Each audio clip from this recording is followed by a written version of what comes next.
خب آقایون پوستشون خیلی دیرتر از خانوما چروک میشه، پوستشون خیلی دیرتر از خانوما افتاده و در واقع خراب میشه، پس احتیاج به روتین پوستی ندارن. سلام، صد سلام، خوب و خوش و سلامت و خیلی پر انرژی با حمید و میترا و یه ویدیو جذاب و شگفت انگیز دیگه در مورد روتین صورت آقایون با دیتیل.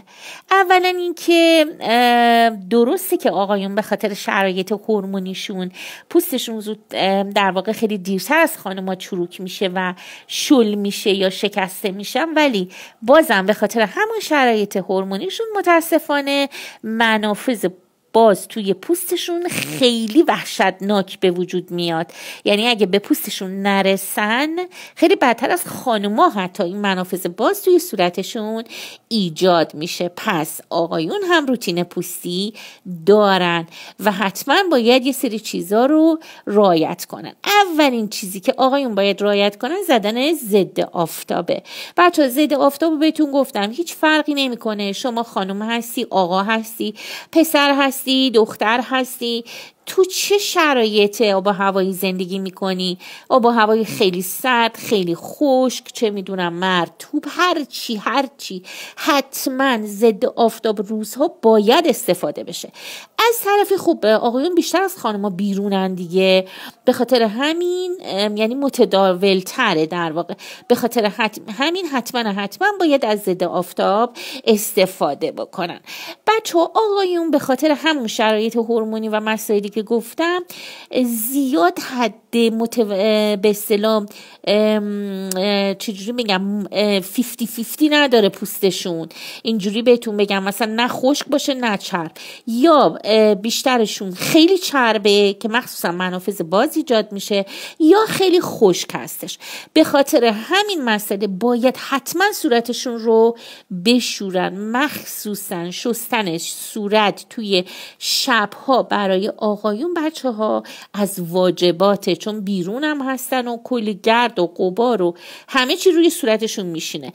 بچه ها یه نکته که راجع به ضد آفتاب من یادم رفت بهتون بگم، ضد آفتاب هر 2 ساعت یه بار باید تمدید بشه. آقایون هم باید هر 2 ساعت یه بار ضد آفتابشون رو تمدید کنن، اینو یادمون نره. پس به خاطر زدن ضد آفتاب و بیرون بودن و چه میدونم نشستن گرد و غبار و کلی چیز روی صورتشون، شبها از الزامات قبل از خوابیدن صورتشون رو بشورن. بعد از اینکه صورتشون رو شستن باید از مرطوب کننده و آبرسان متناسب با پوستشون استفاده بکنن.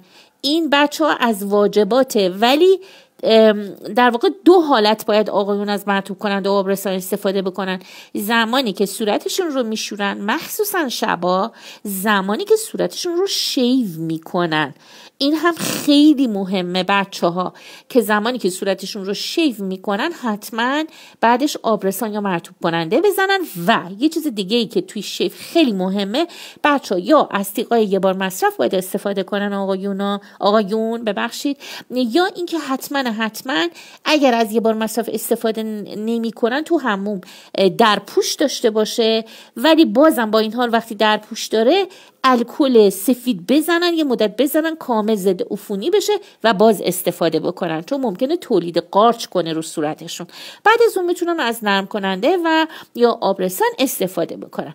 یک چیز خیلی مهمه دیگه در مورد آقایون، اسکراب برای آقایون مثل نون شب واجبه. یعنی هفته 1 دفعه حتما باید اسکراب بکنن. اسکرابی هم که میزنن باز متناسب با پوستشون باشه و اسکراب هایی باشه که منافذ رو کوچیکتر میکنه و کامل پاک میکنه و پیلینگ میکنه.